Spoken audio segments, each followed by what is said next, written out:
Well, hello again e bem-vindos a outro vídeo.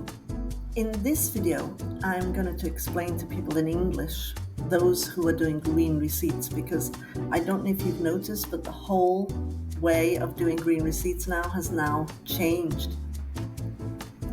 Okay, so I logged into the finances this morning because I wanted to do my green receipts. And I thought, yeah, this is a breeze, sorted it all out in my accounts and then just, copy paste all the NIF numbers. And I found that it was kind of not as I thought it was going to be. For example, the NIF numbers, well, you couldn't call them NIF numbers, the NIFs, when I put them in, they didn't show the name of the person, which is odd because normally they do, at least when you write the receipt. So on the final receipt, I'm not seeing the name of the person who I've written the NIF for. So I have to write the name in manually.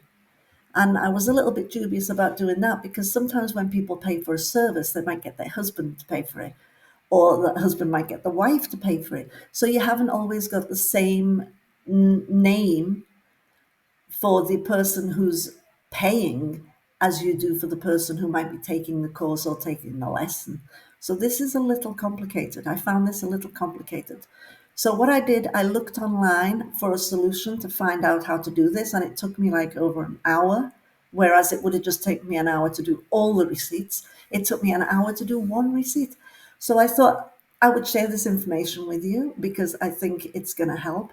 And even if you're Portuguese, I think this information will help you too. So the original links are at the bottom of this video in the description. So if you have any trouble, you can always click those links. Okay, so let's get started. So if you went to do your green receipts at the end of the month like I did, you probably panicked because you thought, I don't know how to do this. So I just thought I would give you a quick run through of how to do it and how I managed to do it. Now, according to them, it's going to be a little less complicated, but I think it depends. If you have new customers every month, it's going to be more complicated. If you have the same clients all the time, it's probably going to be less complicated. So let's just take a quick look. So easier or more complicated? So the finances page has recently changed, and it raised a lot of doubts with self-employed workers.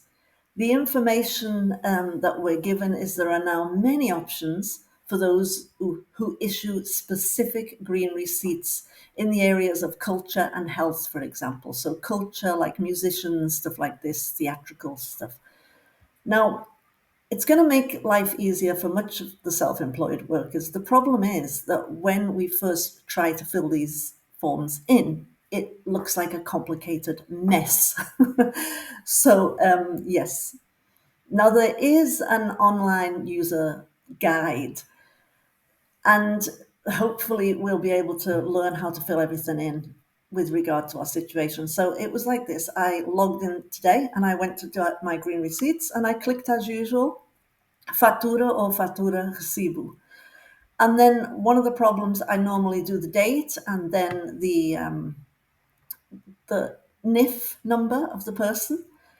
And then it kind of hit me after I did the services. This comes up. Produtos, serviços ou outros. And then it speaks about a discount. So it's talking about a discount that we might want to give clients here. Now, it doesn't make it very clear that this has to be filled out whether we give a discount or not. So you open this page and then you end up being on another page. So it's mandatory to fill this out. And I found that when I was clicking on these question marks, nothing was coming up to explain to me about what to do next or which description, because the ref, I wasn't sure. There's you've got the typo ref, so it's mandatory to choose. So you've got the typo here, then you've got the typo ref, so the typo ref, and you've got EAN, and that's only for people apparently who you use barcodes. So if you're not using barcodes, you just choose other. If you don't put anything in here, you can't move forward. So I filled out this bit here. I put services here. I put outro here. I put explicações, and here I just wrote a few things about which explicações they were. And then when you get to this point here, you have to put quantidad, unidad, preço unitário. Now, the problem was with this here was I thought, okay, then that's easy. I just put one here and I put unit here. I put not applicable because I just thought I'm just going to put it as one unit because it's lessons. And then I put the price here. These you don't fill in because you're not given any discount. And then here the discount value if you're going to give them a discount, but I didn't give a discount. And then here it should come up with the price at the bottom. But my problem was when I put one here, it was coming up with 0,04. And I thought, well, why is it doing that?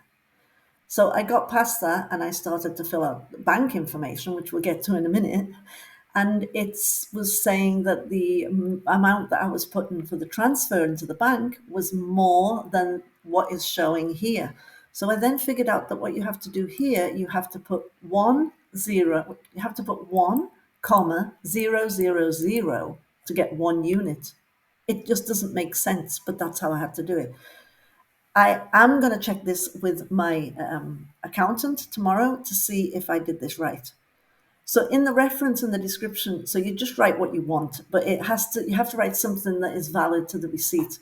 If you don't put anything, you can't move forward. So I wrote explicações. So in the values, in the quantity, I wrote 1 because it was a service. But this presented as a problem later on as the quantity box is odd. You have to put 1, comma, 000 for 1 unit. In the unit, unidad, I chose not applicable and put the corresponding price. In the discounts, I didn't put anything. I chose the appropriate VAT rate and clicked save. Now, you obviously have to know your VAT rate. And that kind of comes up a little bit strangely as well. Now, the box here did not come up for me after I did this, but apparently the person that wrote out this, it did. So I just thought I would put this anyway. And you can add this to your catalog, because when you fill in all this information, you can save a lot of this information then to your catalog, your clients lists, etc. Now, when it came to the payment option, you have to choose how you are going to be paid, how you're going to receive the money. So I chose bank transfer, transferência bancária. So when you choose transferência bancária,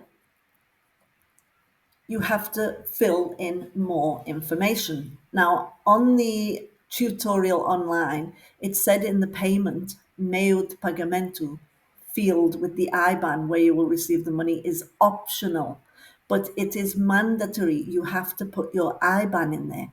Initially, I thought I had to put the IBAN of every single person that was sending me money, which I thought was strange. And it's not as complicated as that. You just put your own IBAN. So imagine that maybe you're getting money into one account and you're also getting money into another account. Then you're going to put here which account that money is going into. So now they have one more relevant piece of data to cross-reference the information. So you can see here that you put transferência bancária, so that's your bank transfer, the quantity of money there, which I put 40 euros. And then you have to put your IBAN. You cannot move forward unless you do this, so you need to fill that in as well. Now, there's another guide circulating on the internet, and this is only for professionals, and it's a lot more complicated for us to do as ordinary citizens. And this was what I found online to be able to help people fill out these new green receipts. Because like I said, I got totally confused when I tried to log in this morning, when I logged in and found that this was completely different. So I hope that's helped you. Incidentally, if you are English and if you want to learn Portuguese, take a look at the link below. I have some excellent online courses which will send you in the right direction for learning Portuguese. You can also take a look here at the original online guide, and you can translate that to English if you have to, and that will take you step by step through on the finances portal. But beware, because some of it is not correct. So like I said, I hope that's helped. And let me know in the comments if you were as scared as I was when you logged in this morning and you found out you couldn't do your receipts. And thank you very much for watching. Don't forget to take a look at the links down below. You can take a look at the online courses, and you can take a look at the platform. Don't forget to like and subscribe, and even to share if you feel like doing that. Thank you very much for watching once more, and I will see you next time.